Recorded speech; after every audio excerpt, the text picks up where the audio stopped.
এই সমাজ কেউ ডাকবে না তোমাদের, বা মনে রাখবে চরিত্রহীনকে কেউ ডাকে না, মোবাইলে আসক্ত নাফরমানকে কেউ ডাকে না। এই সমাজ এখন বড় স্বার্থপর। আপন বাপ ফুলার মার কাছে কইছে বাধ্য হইতাম অজাত মানুষ হইতো না, বাধ্য জিঙ্গাও কামটাম কিছু করবো বিদেশ যাবো নাহলে কিতা করবো, জিঙ্গাও একটা লাইন করো মাত্র পার করো, বাইতে বাইর করো, জ্বালাইয়া মানুষের কাছে মুখ দেখাইতার এরা গ্রামে আনতে কষ্ট হয়, এই অজাত বাইর করো। আপন বাপ যদি বেটা তোর ব্যাপারে বলে এই অজাত বাইর কর ঘরের থেকে, তোর জীবনের আর রইল কি? হ্যাঁ, তোর জীবনের আর রইল কি? এর চাইতে বড় লানত বেটা তোর জীবনে আর কি? যে মা বিরক্ত, বাপ বিরক্ত।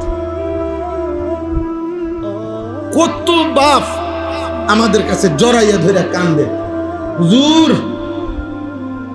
মানে ছেলে মেয়ে কারো যন্ত্রণা কোনটা চাই যে দুই চোখ বন্ধ করে একদিকে যায়।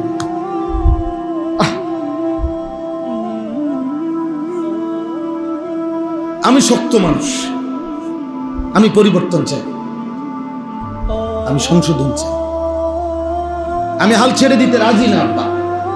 এই জন্য এই চিল্লাই। গল্প কাহিনী আমিও জানি, কিচ্ছা কাহিনী আমিও জানি, অজস্র কিচ্ছা কাহিনীর বই আমার কাছে আছে। আমি প্রতিনিয়ত আলহামদুলিল্লাহ বই কিতাব কিনি, একের প্রতিনিয়ত, প্রতি মাসে, প্রতি সময়।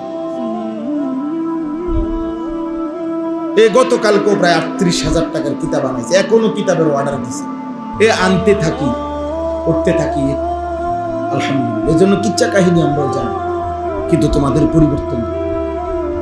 তুমি মুসলমানের ঘরে বড় হইয়া একজন অভিভাবক জুটলো না যে তাকে মনে করাই দিবে যে আব্বা এটা বেঈমানের চুল, তার কপালটা এত খারাপ হলো কেন?